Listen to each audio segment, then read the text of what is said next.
Back with more of our interview with Academy Award-winning director Christopher Nolan, talking about his blockbuster new film, The Odyssey, the #1 film in the world that brought in more than $264 million this weekend across the globe.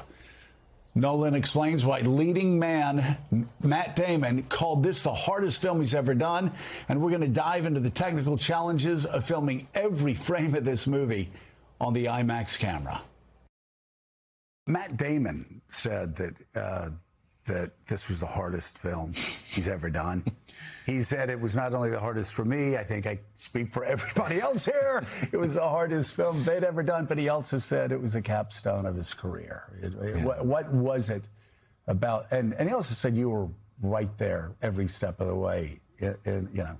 So what was it about The Odyssey that was so difficult to make, that was so taxing for not just the actors, but for you and also your poor wife who had to bring this to life? Yeah, producing The Odyssey, not the most fun. But, Will, I warned Matt, it was fair warning. The first time I met with him, I said, this is going to be really hard. And the reason is, normally when people say that a movie was hard, it's actually generally for reasons of creative tensions, or political issues or whatever. This was hard in all the right ways. We're taking a giant story, the biggest story I know, and saying, we want to try and make it real for the audience. We want to try and bring them on this journey. And that means going all around the world. We went to 6 different countries. We wanted all different types of weather, all different types of geography. So we were, climbing up mountains. We were going out on the open ocean, into real caves, things like that. And, that's physically very taxing for everybody, shooting on boats particularly. So we had a real boat built to ancient specifications with ancient rigging. Everything's wooden. By the way, it did not look comfortable. You built boats to the specification, and all I could see while I was watching, I was like, oh my God, there's nothing leisurely about it. There's nowhere to hide. Yeah, you're on an open boat pitching around in real waves. And it gives you something, though, particularly you shoot it on these IMAX cameras. It helps you bring the audience onto that boat and really make them feel like they're on the journey, and that was really the goal. We use all the tricks because, of course, we have to embrace the fantasy elements with the Odyssey. That's such an important part of it. So things like the Cyclops, Scylla and Charybdis, all of these sort of incredible events. But the trick is to try and get as much in camera as possible, to do as much for real as possible, so that when the visual effects guys are helping out and finishing things off, and they're with us the whole shoot, they're filming things themselves, they're part of that whole creative process, then they're combining it, they're able to push the envelope in terms of reality that bit further. But we're trying to base everything on real photography, and that puts huge demands on everybody. And the IMAX camera, apparently louder than most other cameras, and this was shot entirely in IMAX. It was. It's something I wanted to do since I was 16. I first saw documentaries in the Museum of Science and Industry in Chicago, shot in IMAX. And I felt like, wow, this is so much more than movies are doing right now, technically. What if we could tell an entire dramatic feature this way? And on The Dark Knight, that was the first film where I went to IMAX and said, can I use your cameras? And can we shoot the action scenes with them? So we shot the introduction of Heath Ledger's Joker, we shot the truck flip, these kind of things. And we figured out how to shoot action with these very effectively. But the cameras are incredibly noisy, so you can't shoot dialogue. You can't shoot an intimate dialogue scene, or you never have been able to. I really wanted to do this entire film on IMAX, so I went to IMAX and said, if ever there was a movie that deserved to be shot entirely in IMAX, it's The Odyssey. That's the story. So can you find a way to silence the cameras for us? And what they did is they built this Blimpic system. It's a sort of high-tech box. You take the noisy camera and you put it in, you seal it up, and it silences it. The thing is giant. It weighs 300 pounds. It's enormous.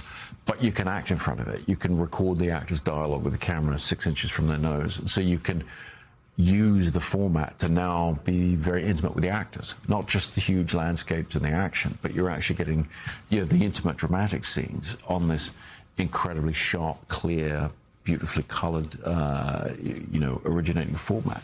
So we were able to, for the first time ever, we're able to do the whole film that way. The reviews have been extraordinary so far. Most people talking about it being monumental and epic. One that I was interested in was A guy named Tom Holland, not the actor, but the classic historian, who had said that he went to see it twice and thought he might have to see it again, just because. So what I was saying to you before, it is so epic and it's so massive. You just feel like you want to go back. And another review I saw said that they got out of the theater and said that felt like I was in a dream for 2.5 hours, 2 hours 45 minutes. Do you think you'll get a lot of people seeing this and going, I want to go back, see it again? Like I said, I hope so. I mean, that's very good for business. But I on a creative level, I really love movies myself that, you know, obviously it has to give you a great experience, a great story the first time you see it. Right. But if there's a density to it, a sort of enveloping quality to it, that maybe you want to live in that world some more and go back and revisit it, that's the kind of movie-going experience I really like. So if people are finding that in what we've done, that would be terrific. Yeah, I think that's why you're my favorite directors, because I do go back time and time again. And one day when I go back, my now 18-year-old son will be able to explain Tenet a little bit better to me, because I start to pass out when they're at the blackboards. I'm like, wait, Jack, tell me what's that? So this is, though, and just for people that didn't see our interview a couple of years ago, this is very much a family affair. Yeah. And talk about what you put your poor wife through when you say, because most of them say, hey, honey, I have an idea. And it's like, hey, we're going to go and have pizza tonight instead of sushi. You go to your wife and say, hey, honey, I got an idea. That's like a year's worth of work for her. Oh, at least 2, yeah. Oh, I'm just talking about one scene. Yeah, exactly. It's like the Peaky Blinders line, hey, Paul, I've got an idea. I think with this, when she looked at the script,